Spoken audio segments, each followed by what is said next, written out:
Hello बच्चों, आप सबका बहुत बहुत स्वागत है। अब मैं चैप्टर 2 में क्लास 10th के लिए एक नया टॉपिक आपके लिए लाई हूँ, डिवीज़न एल्गोरिथम फॉर पॉलिनोमियल्स। देखिए, डिवीज़न एल्गोरिथम तो आप सबने देखा होगा। जो हम मान लीजिए ये 10 है और 10 को 3 से डिवाइड कर रहे हैं तो 3 3 से 9 माइनस किया 1 रिमाइंडर आया। तो क्या होता है 3 into 3 plus 1 is equal to 10। ये डिवीज़न एल्गोरिथम नॉर्मल नंबर्स के लिए हमने बहुत छोटे क्लासेस से 4th क्लासेस से स्टार्ट कर दिया है पढ़ना, ठीक है। लेकिन डिवीज़न एल्गोरिथम फॉर पॉलिनोमियल्स इसी कॉन्सेप्ट पे बेस्ड है। लेकिन इसमें आपको क्या करना पड़ेगा कि आपको एक पॉलिनोमियल को दूसरे पॉलिनोमियल से डिवाइड करना पड़ेगा, और इस केस में भी आपको क्वोटिएंट भी मिलेंगे और आपको रिमाइंडर भी मिलेगा, ठीक। तो और ये पता नहीं क्यों बच्चों को बहुत टफ लगता है, बट बहुत इजी है। अगर आप उसको इससे कंपेयर करके करेंगे ना तो बहुत इजी है ये। तो देखते हैं कैसे करते हैं इसको। देखिए, इसमें क्या होता है कि हमको पता है कि जो पॉलिनोमियल्स होते हैं क्यूबिक तक होते हैं, ठीक है। ट्राइनोमियल्स हम जिसको कहते हैं उसके आगे भी होते हैं। लेकिन अगर क्यूबिक पॉलिनोमियल्स आपके पास है और उसका एक जीरो अगर आपको पता है तो आप उसके बाकी के 2 जीरो आराम से निकाल सकते हैं इस एल्गोरिथम की हेल्प से, ठीक है। हम क्लास 10th के लिए पढ़ रहे हैं तो आपके पास ये पावर 4 तक भी जा सकता है, पावर 5, पावर 6 तक भी ये आपके लिए जा सकता है। तो मैं अभी यहाँ पे एक क्वेश्चन सॉल्व करूँगी और उसकी हेल्प से आपको समझाने की कोशिश करूँगी कि कैसे डिवाइड होगा। उसके पहले आप ये देख लीजिए, dividend equal to divisor multiply quotient plus remainder, ये होता है। ये आपने बहुत छोटी क्लासेस में भी पढ़ा है और इसी को आपको यहाँ पे भी पढ़ना है, लेकिन पॉलिनोमियल्स के रिस्पेक्ट में पढ़ना है, ठीक है। डिविडेंड इक्वल टू होता है divisor multiply quotient plus remainder. तो यहाँ पे आपका डिविडेंड 10 है, क्वोटिएंट आपका 3 है, डिवाइजर आपका 3 है और रिमाइंडर आपका 1 है, ठीक है। तो देखिए इसको यहाँ पे कैसे करते हैं हम, कैसे होगा ये। एक एग्जांपल में लेती हूँ। मान लीजिए आपके पास एक पॉलिनोमियल है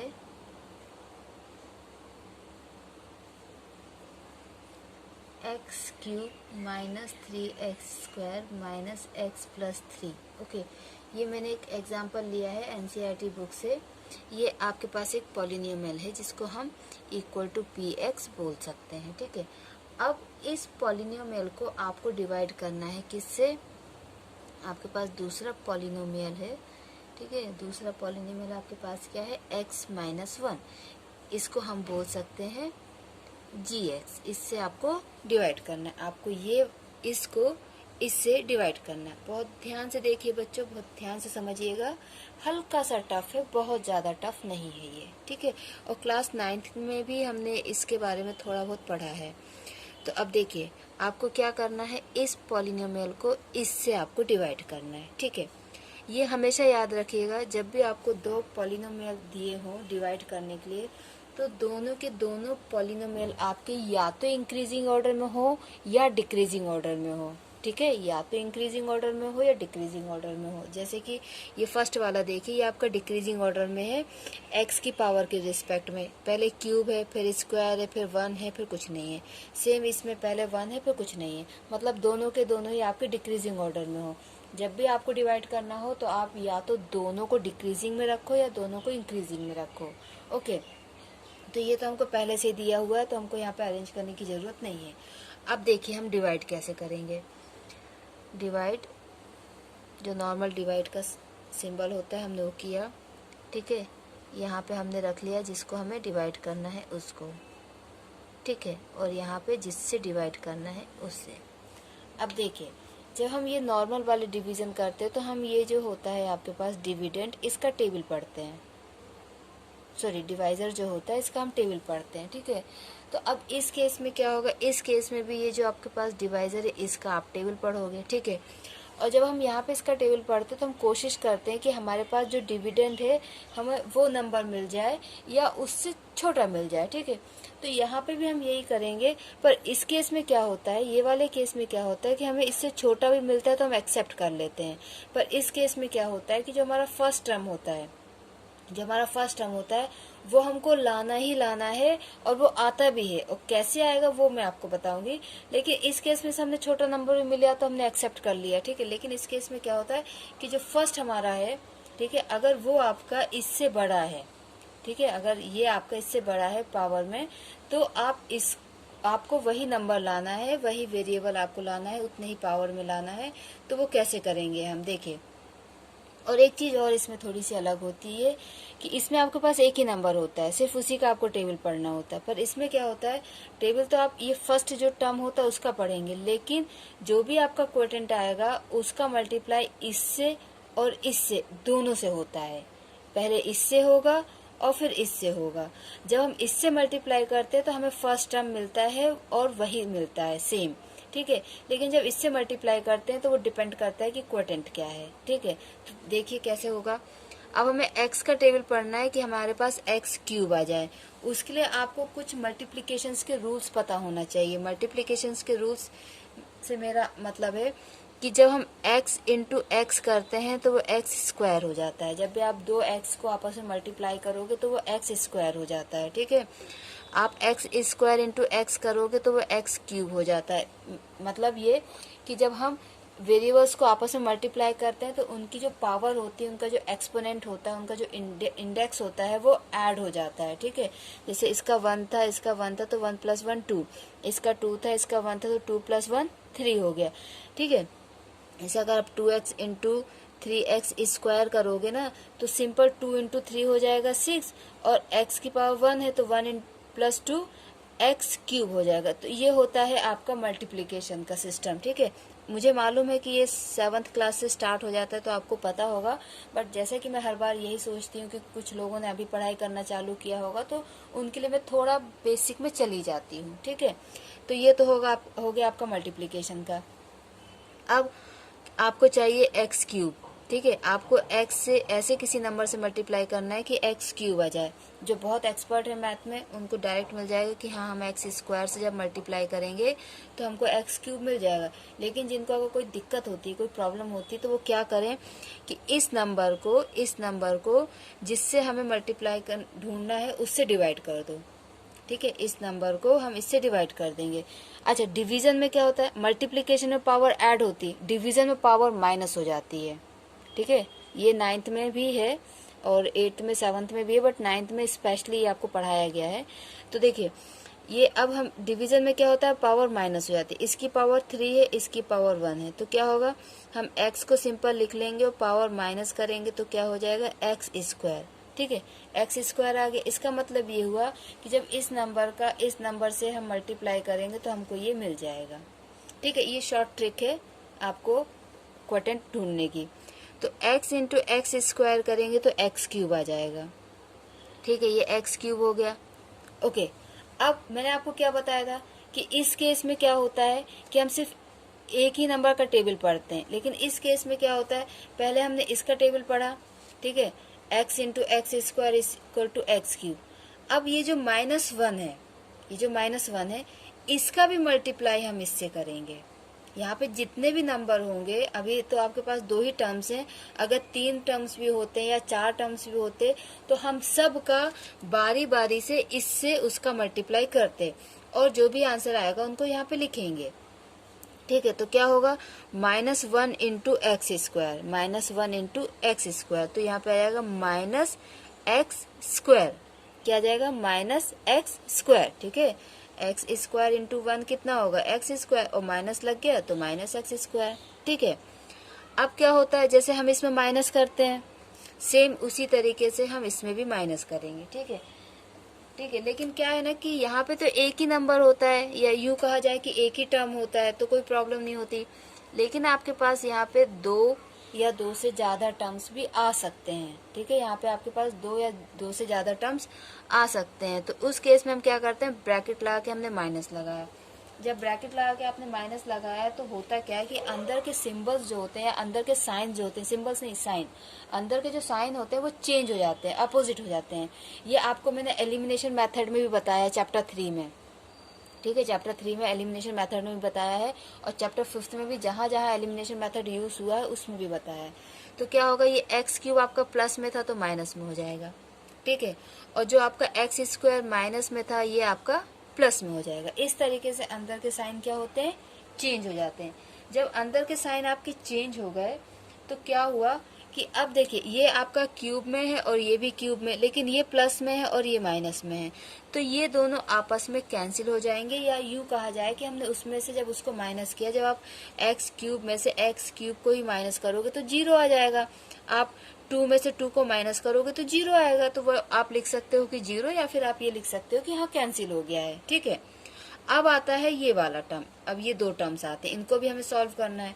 तो इसमें क्या है, -3x² प्लस x²। अब ये नीचे वाला सिंबल हम कंसीडर करेंगे, ऊपर सॉरी साइन, नीचे वाला साइन हम कंसीडर करेंगे, ऊपर वाला साइन हम कंसीडर नहीं करेंगे। ठीक है, तो अब देखिए उसमें क्या हो जाएगा आपका माइनस, अगर आपको यहाँ पे शॉर्ट में करने में प्रॉब्लम होती तो आप अलग से लिख लीजिए -3x² प्लस x²। ठीक है, मतलब 3x² में से एक गया, क्योंकि देखिए एक माइनस है एक प्लस है, तो प्लस माइनस अल्टीमेटली होना माइनस है, तो 3x² में से एक x² चला गया तो बचेंगे 2x²। 3 में से एक गया तो 2x² बचेंगे, लेकिन इन दोनों में से बड़ा नंबर ये था, तो आंसर में आपके माइनस आएगा। क्लियर, तो यहाँ पे क्या आ जाएगा -2x²। ओके, अब जैसे इस वाले में क्या होता है, अभी तो मान लीजिए मैंने ये छोटा सा क्वेश्चन दिया था, बहुत ही छोटा सा, लेकिन अगर एक्स्ट्रा नंबर होते हैं तो वो आगे नीचे उतर जाते हैं।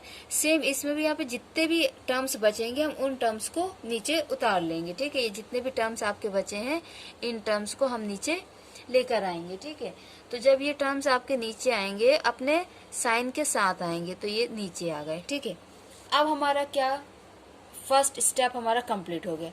अब हम सेकंड स्टेप पे जाते हैं। सेकंड स्टेप में आपको क्या करना है, अब आपको ऐसा कोई नंबर ढूंढना है जब हम इससे मल्टीप्लाई करें तो ये आ जाए। ठीक है, अब ऐसा कोई नंबर ढूंढना है कि जब इससे मल्टीप्लाई करें तो ये आ जाए। तो देखिए मुझे तो इसका आंसर पता है -2x, लेकिन अगर आपको दिक्कत आ रही है तो जैसे कि मैंने आपको पहले भी समझाया है, आप क्या कर सकते हैं, आप सिंपल -2x² को ऊपर लिखेंगे, इस नंबर को नीचे लिखेंगे।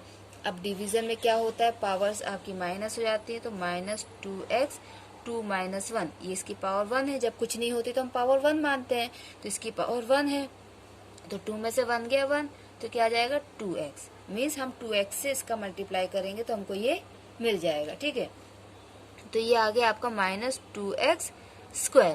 अब फिर से मैं रिपीट करती हूँ, यहाँ पे जितने भी टर्म्स होते हैं हम सबका मल्टीप्लाई उस नंबर से करते हैं, तो अब यहाँ पे -1 का भी मल्टीप्लाई -2x से होगा, तो माइनस माइनस प्लस, और 1 × 2x 2x, तो यहाँ पे आ गया +2x। ओके, अब हम माइनस करेंगे। ठीक है, अब हमको क्या करना है, माइनस, और जब हम माइनस करते हैं तो क्या होता है, अंदर के साइन चेंज हो जाते हैं, तो ये माइनस था तो प्लस हो जाएगा, और ये प्लस था तो ये माइनस हो जाएगा। अब हम नीचे वाले साइन को ही कंसीडर करेंगे, ऊपर वाले साइन का अब कोई मतलब नहीं रहा, ये प्लस में है ये माइनस में है, ये कैंसिल हो गया, और ये हमेशा होगा, फर्स्ट टर्म हमेशा कैंसिल होगा। ओके, अब सेकेंड टर्म में क्या है, -x - 2x। ठीक है, -x - 2x, minus minus plus होता है। ठीक है, माइनस माइनस प्लस होता है, तो हमें इन दोनों नंबर को प्लस करना है। एक x में हम 2x को प्लस करेंगे तो हमारे पास 3x हो जाएंगे, है ना। एक x में अगर हम 2x प्लस करेंगे तो हमारे पास 3x हो जाएंगे, तो यहाँ पे हमारे पास आ गया 3x, लेकिन इन दोनों में से बड़ा साइन इसके पास है, तो आंसर हमारा माइनस में आएगा। क्लियर, अब मैंने जैसे पहले भी बताया है कि ऊपर वाले टर्म्स को फिर हम नीचे उतार लेते, तो ये वाला आपका नीचे आ जाएगा। ठीक है, तो ये क्या हो गया +3, ये क्या हो गया +3। अब देखिए अभी भी क्या है ना कि यहाँ पे x की पावर 1 है, यहाँ पे भी x की पावर 1 है, मतलब हम अभी आगे और डिवाइड कर सकते हैं। ठीक है, जब उसकी पावर उससे कम आ जाती है तब हम अपना डिवीजन वहाँ पे रोक देते हैं, हमको पता चल जाता है कि अब ये रिमाइंडर आ गया है हमारा। ठीक, तो अब ये आपका डिवीजन अभी आपको करना है। अब आप किस नंबर से मल्टीप्लाई करें कि -3x आ जाए, सिंपल सी बात है, 3 से मल्टीप्लाई करेंगे 3x आएगा, -3 से कर देंगे तो -3x आ जाएगा, तो यहाँ पे हम लिखेंगे -3। ओके, x × -3 = -3x, तो ये हो गया -3x एंड -1 इंटू -3 +3। ठीक है, अब हम क्या करेंगे, फिर से इसको माइनस करेंगे तो अंदर के साइन चेंज हो जाएंगे। अब देखिए ये -3x है, ये +3x है, ये कैंसिल, ये +3 है, ये -3 है, तो ये भी कैंसिल। तो आपका रिमाइंडर क्या आ गया, 0। आपका रिमाइंडर क्या आ गया, 0। तो इस तरीके से आपको ये डिवीजन करना है, एक पॉलिनोमियल को दूसरे पॉलिनोमियल से आपको ये डिवाइड करना है। अब ये डिवीजन एल्गोरिथम क्या यूज में आएगा, डिवीजन एल्गोरिथम का ये यूज है यहाँ पर कि देखिए आपका डिविडेंड क्या हो गया ये, ठीक है, x³ -3x² -x + 3, ये आपका डिविडेंड हुआ। डिवाइजर था आपका x -1, ओके, एंड आपका क्वोटेंट क्या आया है, x² -2x - 3, ओके, ठीक है, और रिमाइंडर आपका क्या आया है, 0, ओके। अगर अब आपके पास यहाँ पे कितनी चीजें हो गई, यहाँ पे आपके पास 4 चीजें हो गई। एक हो गया डिविडेंड, एक हो गया डिवाइजर, एक हो गया क्वोटेंट, एक हो गया रिमाइंडर। जो डिविडेंड होता है उसको पॉलिनोमियल्स के टर्म्स में px बोलते हैं, जो डिवाइजर होता है उसको gx बोलते हैं, जो क्वोटेंट होता है उसको qx बोलते हैं, और जो रिमाइंडर होता है उसको rx बोलते हैं, ठीक है, rx बोलते हैं, ओके। अब यहाँ पे क्या है, आपके पास 4 चीजें हैं। इन 4 में से अगर आपको एक कोई चीज दी हुई है, ठीक है, एक मतलब 3 चीज दी हुई है और एक आपको नहीं दिया है, ऐसे क्वेश्चंस आएंगे आगे। 3 आपको दिए और एक नहीं दिया है, तो आप उन 3 की मदद से उस चौथे को निकाल सकते हो, ठीक है। आपके पास अगर ये तीनों चीजें दी हैं और ये नहीं दिया है, तो आप क्या करोगे, इन दोनों को मल्टीप्लाई करके रिमाइंडर को ऐड कर दोगे तो ये आ जाएगा। अगर आपको ये दिया है और ये दिया है और ये दिया है, आपको जिससे डिवाइड करना है वो नहीं दिया, तो आप क्या करोगे कि पहले ये जो रिमाइंडर है इसको यहाँ ले जाके इसमें माइनस कर दोगे, ठीक है, और फिर इससे उस चीज को डिवाइड कर दोगे तो ये आ जाएगा। अल्टीमेटली इन चारों में से अगर आपको कोई एक चीज नहीं दी है तो आप 3 की मदद से उस चौथे को निकाल सकते हैं। इस टाइप्स के क्वेश्चंस हम आगे करेंगे, मैं अपने नेक्स्ट वीडियो में उनको करूंगी। और अभी तो ये मैंने एग्जाम्पल लिया है एनसीईआरटी बुक से, अभी एक्सरसाइज के क्वेश्चंस बाकी हैं, उनको मैं अपने नेक्स्ट वीडियो में कवर करूंगी। तो आप मेरे चैनल को सब्सक्राइब कीजिए। अगर आपको मेरे वीडियोस चाहिए, आपको अगर मेरे सॉल्यूशंस पसंद आते हैं तो आप कमेंट बॉक्स में मुझे कमेंट करके बताइए, मुझे फीडबैक दीजिए कि आपको मेरे वीडियोस कैसे अच्छे लगते हैं और मेरा एक्सप्लेनेशन आपको कैसा लगता है। थैंक यू बच्चों, अपना ख्याल रखिए and keep on practicing. Don't forget to subscribe my channel.